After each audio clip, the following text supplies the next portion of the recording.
which for a while was going to surprise the markets because, for a year ago, whatever it was, 2 years ago, before COVID, everybody seemed convinced that Trump had it in the bag. And back then, I didn't think that he was going to win because I was negative on the economy. I mean, regardless of COVID. I mean, COVID may have actually helped the president in that he's got something to blame the weakness in the economy on. It's an excuse. Hey, it's not my fault. It's COVID. And so people may give the president a pass to the extent that they don't blame him for that. And he can keep talking about how great things used to be before COVID, even though they weren't great. They just weren't as bad as they were post-COVID. But if Trump does win, if he is reelected, then that isn't going to be the catalyst. But there'll be another catalyst because, I think the price of gold is going to go up during Trump's second term if he has one.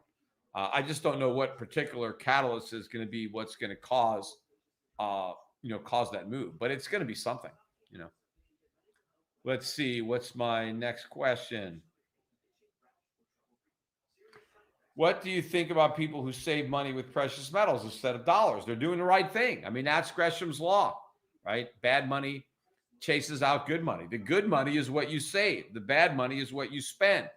So you want to save your gold and you want to spend your dollars, right? I mean, that would be the problem that any business would encounter if they're trying to get people to use gold as a medium of exchange. They're not going to spend their gold. They're going to hold on to their gold. They're going to spend their fiat.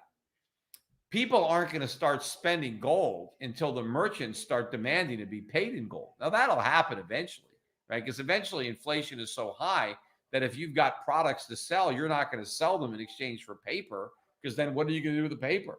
I mean, you have to replenish your inventory. But if you don't have any confidence you'll be able to do that with paper, then you're going to have to exchange things for gold. But we're not at that point yet. I think we could get to that point, but we're certainly not there now. All right, somebody's asking me if I'm concerned the Democrats will make Puerto Rico the 51st state. Yeah, I mean, or the 52nd state if they make the District of Columbia, Washington, D.C., the 51st state, then Puerto Rico would be the 52nd state. Yeah, that would be a big negative. Now, I mean, I don't know if they could just cram statehood down Puerto Ricans' throats if they don't want it. We'll see what the vote is today. Although today's vote is not binding or anything.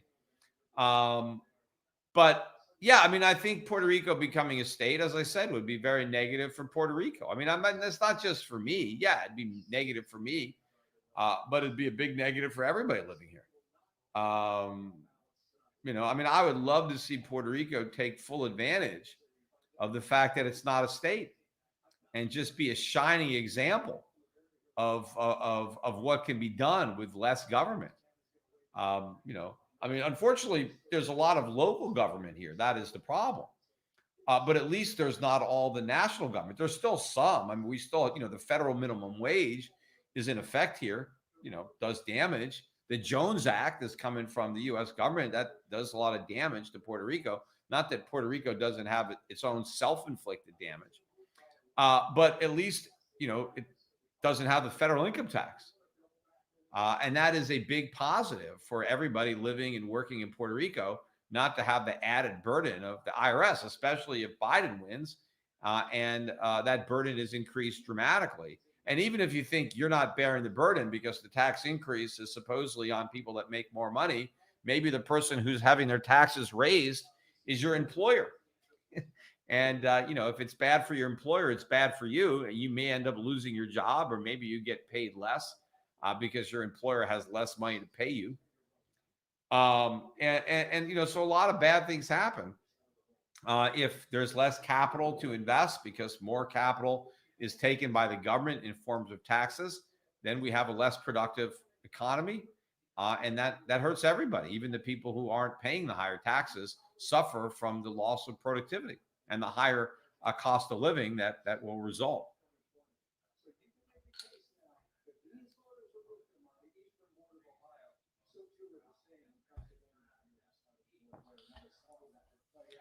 Nathan G. My IRA, my mother's are with Europac. My advisor, who I like a lot, has her heavily in treasuries.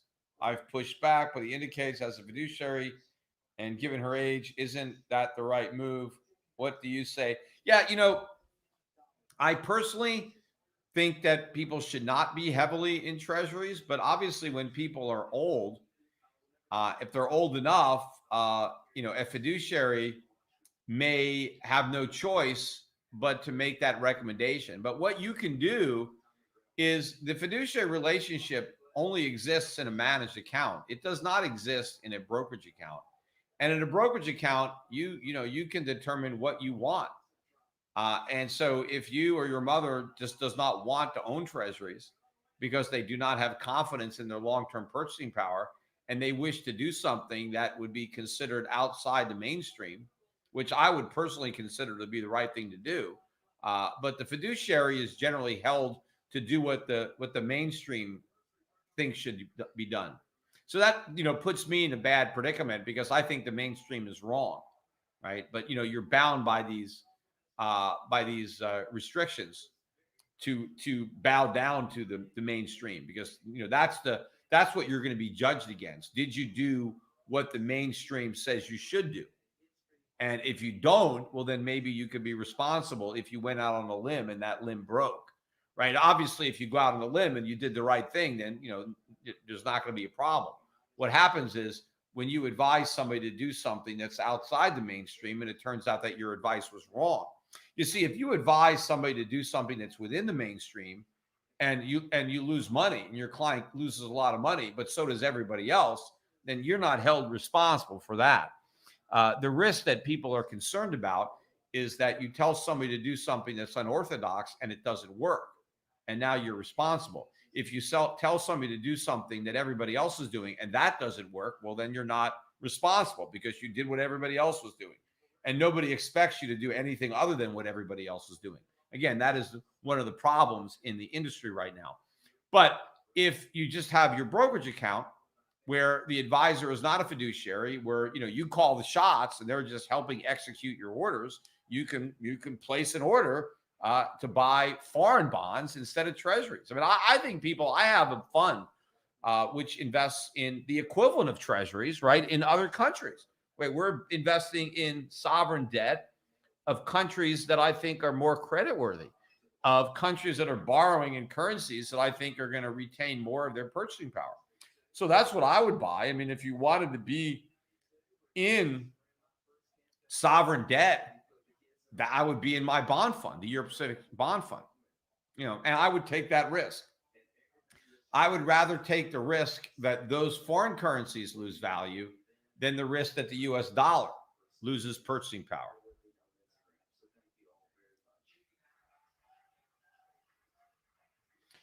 Ron Swanson, Peter, you took a picture for my wife and I at Seven Falls in Maui in 2012. I never mentioned I was following your work, but I enjoyed the chance encounter.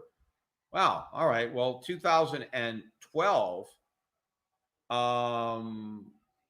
Yeah, that's weird. I think I wasn't. I think I was engaged on that trip to my current wife. It was before we got married. I remember the trip. I was staying with a friend of mine who has a house on the beach in Maui. So I remember being there in 2012. I have no recollection of taking that photograph. But I'm surprised that you didn't mention to me that you knew me or that you followed me. I don't know. You just asked me to take a picture of you. Maybe you guys were together somewhere. I don't know. But yeah, that's interesting that you that was a fun trip though. That Maui trip. I remember the trip well. I just don't remember that chance encounter. My bookshelf. Yeah, someone's commenting my bookshelf. Yeah, I got some of my own books prominently displayed. This is one big room here in Puerto Rico, and I've got bookshelves all around. Most of them I haven't been able to fill yet. So I've got the ones filled that are behind me, obviously.